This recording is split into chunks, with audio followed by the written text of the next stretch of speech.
Hello everyone. তো আজ হঠাৎ করেই আমার মনে হলো যে আমাদের বাড়ির পাশের মাঠ থেকে একটু ঘুরে আসি। আসলে গ্রাম্য পরিবেশ দেখতে কার না ভালো লাগে বলো। তো সেই মতো আমি মাঠে চলে গেলাম, আর এসে দেখি প্রচণ্ড রোদ। রোদে আমি ভালো করে তাকাতে পারছিলাম না।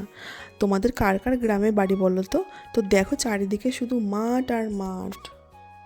তো দেখো এখানে সবে ছোট ছোট সর্ষে গাছ হয়েছে, আর ওই যে দূরে সর্ষের ক্ষেত, ওখানকার গাছগুলো একটু বড় বড় হয়েছে।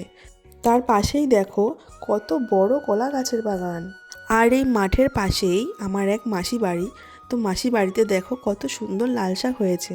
আসলে নিজেরা কোনো সবজি চাষ করলে সেই সবজির স্বাদটাই একটু অন্যরকম। আর সাথে দেখো কত সুন্দর পুঁই শাক হয়েছে। তারপরে আমি বাড়ির দিকে রওনা হলাম। তো হঠাৎ করে একটা বাড়ির দিকে আমার নজর গেল।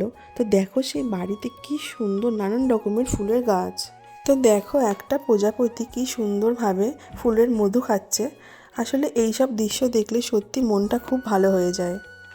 তো দেখো এখানে কি সুন্দর গোলাপ ফুল ফুটে আছে, এছাড়াও নানা রং বেরঙের ফুল ছিল। তো সব থেকে ইন্টারেস্টিং যে জিনিসটা সেটা হচ্ছে এই লঙ্কা। কেউ কি বলতে পারবে এই লঙ্কাগুলোকে কী ধরনের লঙ্কা বলে? আর একটা জিনিস তোমাদেরকে দেখাই। দেখো এই পেঁপে গাছে এত পরিমাণে ফুল বেরিয়েছে, তো আমি তো দেখে পুরো অবাক।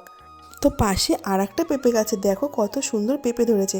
আসলে এইসব দেখলে সত্যি মনটা জুড়িয়ে যায়। তো তারপরে বাড়ি এসে দেখি আমাদের গাছেও কত সুন্দর ফুল ফুটেছে। তো দেখো ফুলগুলো কত সুন্দর লাগছে দেখতে। তো আজ এই পর্যন্ত, সবাই ভালো থাকবে, টাটা।